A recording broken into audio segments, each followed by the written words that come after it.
Welcome friends. Supreme কোর্টের DA মামলার প্রসঙ্গে আজকে দেখুন 8ই এপ্রিল 2026 একটি মিসলেনিয়াস অ্যাপ্লিকেশন ফাইল করা হয়েছে।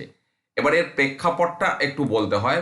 অর্থ দপ্তর থেকে বকেয়া মর্গ ভাতার যে তিনটে বিজ্ঞপ্তি দিয়েছিল, 996টা ছিল মানে বিজ্ঞপ্তি নম্বর রাজ্য সরকারি কর্মীদের জন্য, 997 ছিল রাজ্য সরকারি পেনশনার ফ্যামিলি পেনশনারদের জন্য, 998টা ছিল গ্র্যান্টিনেট কর্মী এবং পেনশনার ফ্যামিলি পেনশনার।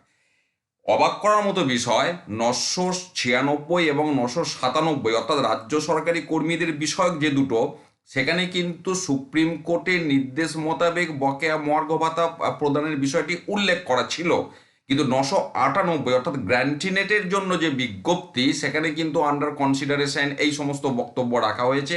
সুপ্রিম কোর্টের নির্দেশে বকেয়া মর্গ ভাতা দেওয়া হচ্ছে এমনটা কিন্তু সেই বিজ্ঞপ্তিতে উল্লেখ ছিল না। সেটার জন্য যে মিসলেনিয়াস অ্যাপ্লিকেশন সুপ্রিম কোর্টে আজকে ফাইল করা হয়েছে, দেখতে পাচ্ছেন state of West Bengal confederation. এবার একটু আমি ডিটেলসে যাই। এখানে যে ইন্টারোগেটরি অ্যাপ্লিকেশন ডকুমেন্টটা দেখুন, এটি কিন্তু ফাইল করেছেন মাননীয় বিপ্লব ব্যানার্জি মহাশয়, ইউনিটি ফোরামের কনভেনার, এবং ওনার যে এওয়ার বিপুল কুমার এটা রেকর্ড করেছেন।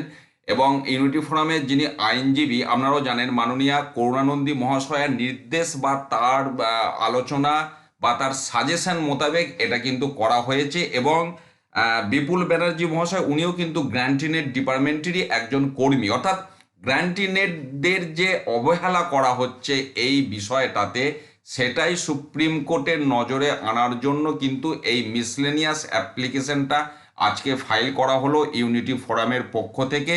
অবশ্যই অর্থ দপ্তরের যে 998 নম্বরের যে বিজ্ঞপ্তি গ্র্যান্টিনেট মানে রিলেটেড, সেইটার জন্য, অর্থাৎ মূলত গ্র্যান্টিনেট কর্মী পেনশনার ফ্যামিলি পেনশনারদের ম্যাটারটা আলাদা করে সুপ্রিম কোর্টের নজরে আনার জন্যই এই মিসলেনিয়াস আবেদনটি ইউনিটি ফোরামের পক্ষ থেকে আজকে ফাইল করা হয়েছে। এই তথ্য আমি আপনাদের সাথে শেয়ার করলাম। ভালো থাকুন, সুস্থ থাকুন, ধন্যবাদ।